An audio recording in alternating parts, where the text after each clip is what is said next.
Hey everybody, welcome to the Mass Retirees Weekly Update. Today's Friday, October 23rd. I'm Sean Duhamel. Thank you so much for tuning in again this week.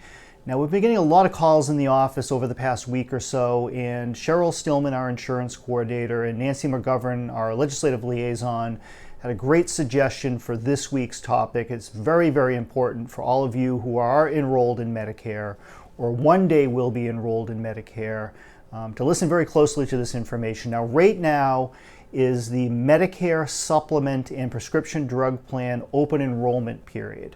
So if you've been watching TV or checking your mail or seeing your email, you've probably noticed a lot of solicitations, whether it be ads or direct mail pieces, asking you to become an enrollee or subscribe to one Medicare supplement plan or another, or the Medicare prescription drug plans.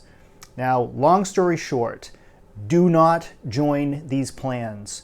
Whatever you do, if you are a public retiree from here in Massachusetts, do not join these plans for the simple reason you do not need this insurance. You are fully covered, whether it be through the GIC at the state level or from whichever municipality you have retired from.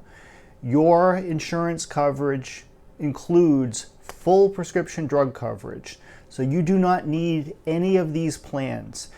Now, the other piece of this is, and this brings me back to my childhood, and the advice that I got from my mom and my grandmother is probably the same advice that you received and you've given to your kids and your grandkids. If something seems too good to be true, it probably is. And that old adage certainly applies to when you're shopping for health insurance plans. Now, one of the questions that we've been getting quite a bit, and Cheryl in particular is getting a deluge of calls at home, which, by the way, if you have a question about anything related to your retirement, but in particular your health insurance benefits, give us a call. Call Cheryl, call Nancy, call myself, call Frank or Bill or anyone here in our office, and we are more than happy to try to help you, try to answer that question for you and help make sense of all of these very complicated issues regarding your health care. But one of the most common questions that Cheryl receives is, why are these plans that I see advertised on TV so inexpensive compared to what I'm paying for the GIC or Blue Cross Blue Shield or Harvard Pilgrim or Tufts or Unicare? Well, the simple reason for that is that you get what you pay for. The plans that we have available here in Massachusetts, whether they be Blue Cross or Unicare or Harvard Pilgrim or Tufts or any of the other insurance plans that our members are enrolled in, are top quality insurance plans. You can more or less go to whatever doctor or hospital you choose to, and that really depends on the plan design. If you choose to be enrolled in an HMO, then obviously you have to abide by the HMO network. But more often than not, our members are choosing to go to a broad network or no network at all, and you can go to whatever doctor, whatever hospital you choose to go to. You are also enrolled in very comprehensive prescription drug benefits. Now, while all of these drug programs do have formularies that they use, which is a list of drugs that are pre-approved and pre-discounted, every single drug plan out there has a formulary. But the formularies associated with your insurance plans are pretty broad. There are always going to be exceptions to that of one drug being preferred or prescribed over another one. But more often than not, the plans that you're seeing advertised on TV have pretty restrictive formularies. And all of that works fine and good if you're healthy and maybe if you're only taking a couple of drugs as maintenance medications every month.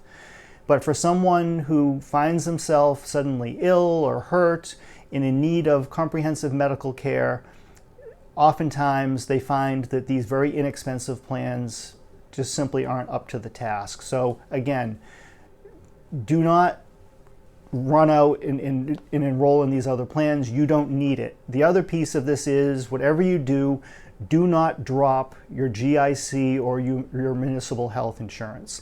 If you do drop your coverage, you may find it difficult to become re-enrolled in that plan down the road if you need to. And that is particularly true for municipal retirees whose city or town that you retired from has implemented local regulations that prohibit retirees from rejoining the insurance plan if you choose to drop out at some point. Now, the state does not have that regulation in place. So if you're a state retiree and you opt out of the GIC, technically you can come back into the plan later on if you need to. But there's a process that you need to go through. There might be some delay in you coming back in. So the advice we always give our members is don't jump out of the GIC plan because of cost. Don't discontinue your coverage. That's really being penny wise and pound foolish, as they say. So stay in the plans. The other thing I want to remind everybody of, particularly those of you who are municipal retirees, if you hear of any talk of changes at the local level, when it comes to your health insurance or when it comes to pension benefits, give us a call and let us know. Now, there's a state law in place that we helped create almost a decade ago now that creates a process at the local level that cities and towns have to abide by if they want to make certain changes to your health insurance benefits. It's known as a public employee committee. Our association, by law, has an appointed seat on each PEC across Massachusetts. We appoint that local PEC member. That retiree would be a retiree from that community who is known to the retirees of that community and represents those local retirees at the bargaining table when it comes to health care. That's the process that needs to be followed when many of the changes are talked about at the local level in terms of your insurance. But what we need you to do to help us is let us know when something's going on. More often than not, we'll hear from our local retirees early on in the process. We're able to help and get involved and protect our members. But there are times when the train's already left the station before anyone calls and lets us know. So if you hear about something going on out there, give us a shout, let us know. We'll do all we can to help. And the very last thing I want to mention today, and this is on a very personal note. Now, many of you have been members of Mass Retirees for many years, and you've, in some cases, virtually watched me grow up. I was 24 years old when I came on board here at Mass Retirees. This is my 26th year that I'm almost wrapping up now. I love what I do. I love working for you, but as the years have gone on, 26 years is a long time. I'm on the verge of turning 50 next month.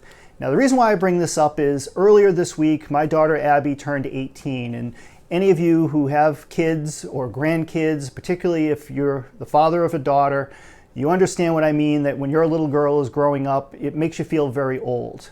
So it was bad enough on Monday that she turned 18, and I now have 2 adult children who I'm very proud of. They're doing great, but also as a reality check that you're not as young as you used to be. No sooner had she turned 18 than in Tuesday's mail, this lovely envelope came from me from AARP with my membership card in there. Now, as much as I hated to get this, it also reminded me that I hope that when those of you received your membership card from Mass Retirees, you weren't as taken aback that suddenly retirement was staring you in the face. But I'm still 49 for the next few weeks, so I'm not quite there yet. But I just got quite a laugh out of it. She's 18. I suddenly get the card from AARP, all within 24 hours of one another. So with that, I'm going to sign off for this week. We'll be back to you again next Friday with a new update on a bunch of things that are going on here in Massachusetts relative to your retirement. But in the meantime, thank you for your support, and please stay safe out there. We'll talk to you again soon.